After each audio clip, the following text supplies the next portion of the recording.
Voici une question très intéressante posée par Elodie. Je ne sais jamais comment exprimer mon niveau de langue dans un CV. Certains sites internet indiquent des niveaux tels que débutant, confirmé, avancé. D'autres disent qu'il faut utiliser la nomenclature européenne avec des niveaux tels que B1, C1, C2. Y a-t-il une façon plus adaptée d'exprimer son niveau de langue?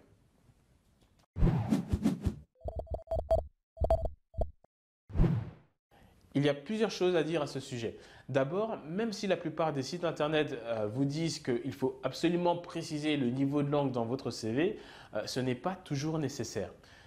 Si vous postulez pour un emploi dans lequel maîtriser une langue supplémentaire n'apporte pas disons, de valeur ajoutée, eh bien, c'est inutile de gâcher de la place sur votre CV pour cette information. À mon sens, je pense qu'il faut éviter de mentionner une langue étrangère si vous n'êtes pas en mesure de parler cette langue au minimum couramment. Donc, si vous voulez mettre des choses comme anglais, notion, niveau scolaire, débutant, c'est complètement inutile.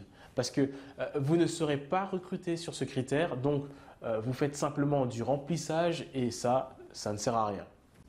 Un recruteur ne peut pas être certain que vous avez le niveau suffisant en langue si vous indiquez des choses comme bon niveau, confirmé, avancé. Ça ne veut rien dire. Ce sont des valeurs qui sont un petit peu subjectives, donc comment est-ce que vous voulez qu'il évalue votre niveau? C'est impossible.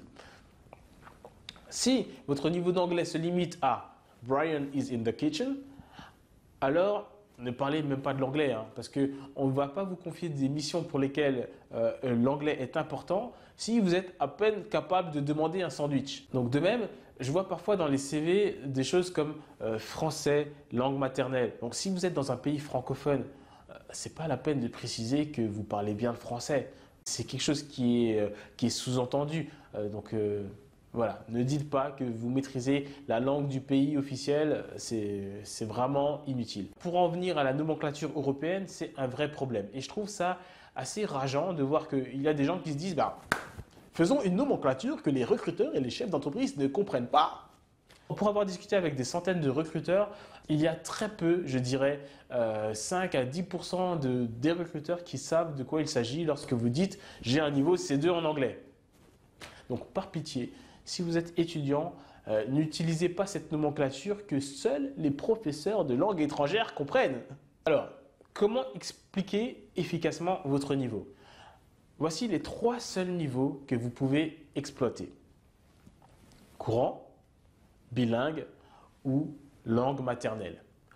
Et ce que je vous conseille de faire, c'est d'enfoncer le clou en disant comment vous utilisez cette langue étrangère. Si c'est l'anglais, par exemple, vous pouvez dire voilà, utilisation quotidienne dans le cadre professionnel. Et là, on sait que vous maîtrisez bien l'anglais. Vous pouvez également dire que vous faites, par exemple, des présentations de projets ou que vous organisez des réunions en allemand. Et là, on sait que vous maîtrisez l'allemand. Et là, le recruteur vraiment sait de quoi vous êtes capable. Donc, si je récapitule, si maîtriser une langue étrangère est inutile pour un poste à pourvoir, n'en parlez pas. Pas la peine d'encombrer votre CV avec ce genre d'informations inutiles. Vous pouvez éventuellement le mentionner dans les informations complémentaires, mais on va s'arrêter là.